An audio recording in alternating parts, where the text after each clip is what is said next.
rising NFL superstar, a multi-million-dollar contract, a dark secret.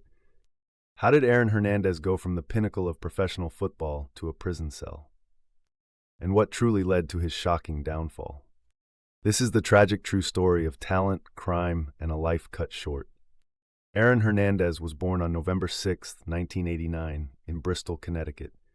Raised in a football-loving family, his father was a local sports legend who pushed him to excel.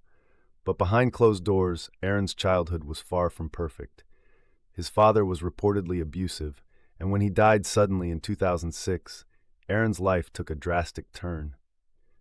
Despite his struggles, his football talent was undeniable. He became a star at the University of Florida, helping the team win a national championship. But even then, trouble followed.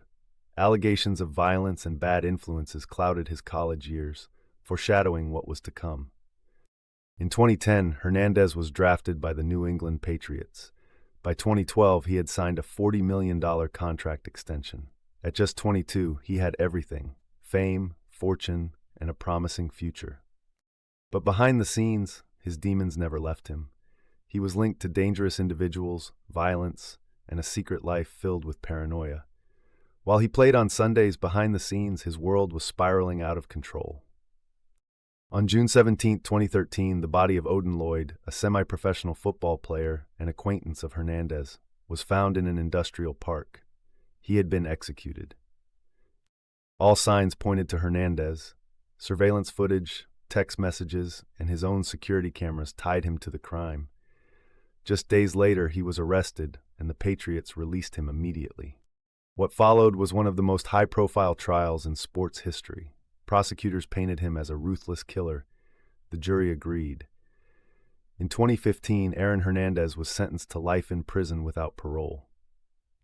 As Hernandez sat in prison, more dark secrets unraveled.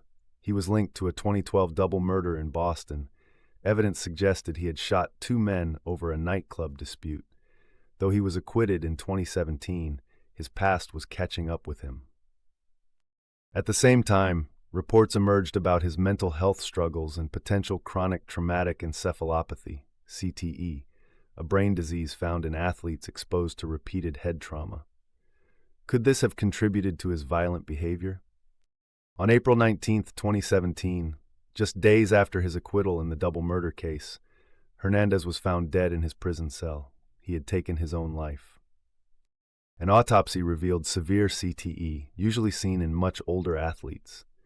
Some experts argued that his brain damage may have played a role in his violent behavior and impulsivity. But was CTE the reason? Or was Aaron Hernandez always destined for this tragic ending? A young man with limitless potential, a life of fame, violence, and mystery. Aaron Hernandez's story remains one of the most tragic in sports history, one that left behind more questions than answers.